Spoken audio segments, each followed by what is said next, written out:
Hello again, it's Mr. Pete, your humble correspondent. Thank you for watching, and this is part one of a two-part video. Please watch the whole thing and make sure you watch both of them. But the discussion here will be not so much about these two beautiful little engines, which have standalone videos someplace in the archive, but I just received a Christmas present from enginediyshop. They've been very good to me, and yes, they gave it to me free. And yes, it is from China, but the engineering and the quality of workmanship is absolutely fantastic on these engines. So if you are a person that does not like China, please bear with me on this because they make great things over there. It's just they manufacture to a price point. So if you want a wrench for $3, you can get it at Harbor Freight. But you can also get a $25 Chinese wrench that is probably better than a Snap-on. So if you haven't watched these, please do. Now, even if you don't care about little engines, what I'm going to do in this video is go through here, not so much an unboxing, but I want to show you the parts, the precision, and what materials it's made out of, and all of that good stuff, to try to reduce the length of the video coming up where I actually assemble this and operate it. So let's begin. I have had a terrible problem recently with receiving packages in terrible condition. People do not know how to pack. However, Latham Mark sure does. But this came in a triple wall cardboard box with foam on the end. And the actual gift box that says Merry Christmas here is perfect. You know, there's not a dent on here or anything. So, and by the way, here is the label of Engine DIY. So if you want to buy one of those, I'll have all the information below in the comments section. But not only is it a beautiful gift box and presentation box, and I know that people hate unboxing, so this is not an unboxing, but kind of to show you how they pack things and how perfectly it arrived here, clear from overseas. And you know, a Sherman tank could run over this and it wouldn't hurt anything. So what I want to do here now, very briefly, this will be a short video, just show you the quality and talk a little bit about the parts. And I think you'll be impressed. If you are not impressed, it's probably because you just don't get it. I will not show all the parts, but the flywheel I think is identical to the other engines. And look at how beautifully it's made, and it's been powder coated, and even the paint job, you know, the powder coating, there's no overspray. I think that was done before it was machined, because, and look at the quality of the machining. And yes, this probably was made on CNC machinery. If you're thinking this was made by a 9-year-old boy on a dirt floor, you got another thing coming. I wanted to show you the quality of the material. So these are the two little burners, alcohol burners, and they're stainless steel. There's two of them.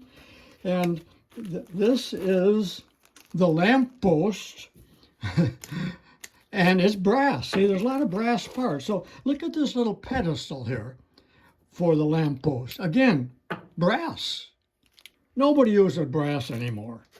And what else we get? And there's the pulley, brass. And the actual little lamp, it'll be LED, of course. Isn't that nice? Good proportion, good design, beautiful to behold. And now, and bearings. These are the bearing supports. There's actually ball bearings that go in here. I mean, real ball bearings to minimize the friction. And this little junction box, there's no soldering required here.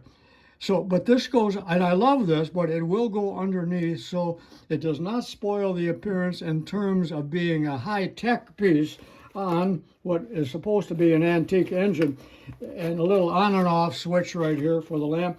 But I showed this in another video because I was a bit unsure myself, but these are stainless steel straps, and these are the eccentrics, and this I found out, I've thought that it was a Stevenson valve gear, And it is. That was confirmed by many people. So notice, again, 2 brass eccentrics and ball bearings.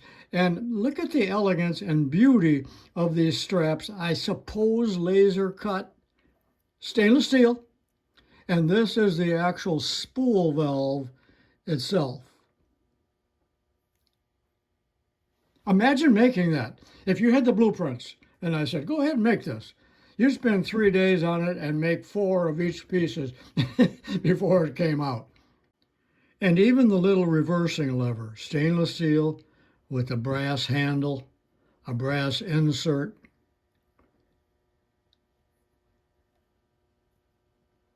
All right, this is the little dynamo or DC generator, brass pulley, 2 steps. And again, this is quite heavy. And look at the beautiful, they call this a peckerhead, you know. I don't like that word, but I guess that's what they call it. Powder coated, even got a little lifting eye like a large motor or generator would have, made of brass. Look at that. And this is the actual brass engine itself, pre-assembled.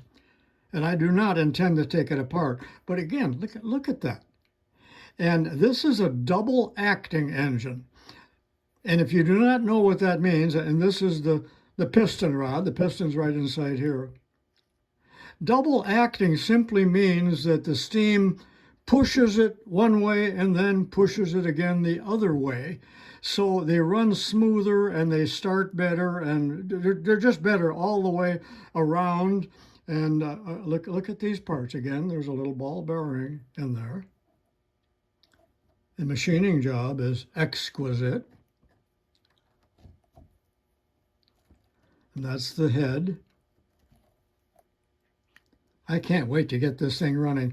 And this is the stuffing box. Yes, the packing box, the stuffing box. You guys over in Britain, there's probably a lot of, in the comments, if you're from Britain, UK, put that down, because you guys are the master model makers. And this is the brass boiler, and I believe it to be virtually identical to that other engine I had on the table a few minutes ago. And it's got a glass, sight glass. You can tell the level of the water. Beautiful little valve. This is where you fill it, and there's a pop-off, a safety valve. But the whistle, and I showed this in another video, just a beautiful little brass whistle, and even the elegance of the stainless steel handle. This isn't going to rust, and this is really not for boys. This is a man's hobby, same as model railroading. Children have no interest. They'll walk right by this, and it breaks my heart. I probably will not be able to hear the sound of the whistle because of my incredibly poor hearing. Protect your ears, young guys. And all of the parts are nicely packaged, and this is stainless steel. This is the furnace, I think they call it, you know, that the burner will go inside. And this is the part of the actual burner. You've seen that before. And a few little tools and parts in there, and the belts and the hoses and the tubing. But inside this plastic box, all of the little fasteners and spacers and things like that, which I really haven't looked at yet. This is just so awesome. I cannot wait to get started. Let me show you the directions. You know what, I almost forgot to show you this because it's buried, but here is the base, beautifully stamped, folded, and painted. And you know, the neat thing about this is everything was designed around shipping. So look at this foam nests in a steel box before it goes into this box with foam on the bottom. A lot of thought was put into this. Now there's beautiful drawings and directions that came with this engine, and you know, there's a working drawing of it all assembled, and then there is and I'm going to be critical here. I'm not critical of the engine. It is fantastic, but if you look here, there's complete step-by-step directions in any language, meaning there is no language. So this will be very easy to assemble in about 20 steps. I won't show you all of that. And a parts list, and then again, the finished engine. But here's the laugh. The way they word things, and you are familiar with this with other products you buy, but you know, add pure water. Why don't they say distilled water? Add alcohol with a purity of over 95%. Do not overfill to avoid, well, no kidding. Wait for the water in the boiler to boil. Well, yeah, they're a champion of the obvious.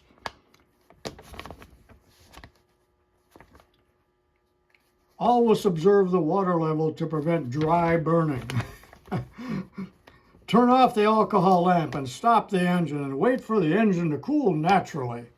So it goes on with crazy wording. And my question to you people over in China, and I just looked up the population of China. It's 1.4 billion. Surely you have some people over there that were educated in the United States and understand how to word things.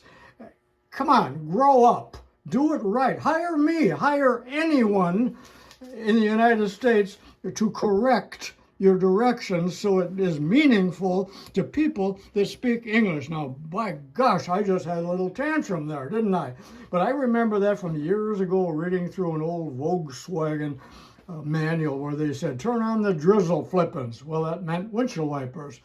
And operate the warmer coffer here. And that the warmer coffer was the heater. You know, so what, they don't use the correct words. You know, I'm getting worse and worse as I get old here, and I just have a little temper tantrum and a rant all the time, don't I?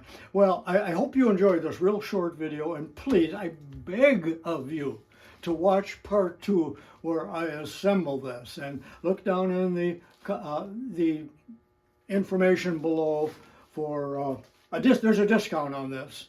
And all of that good stuff. So thank you, Engine DIY, and thank you, people, for watching my videos and putting up with me. See you soon.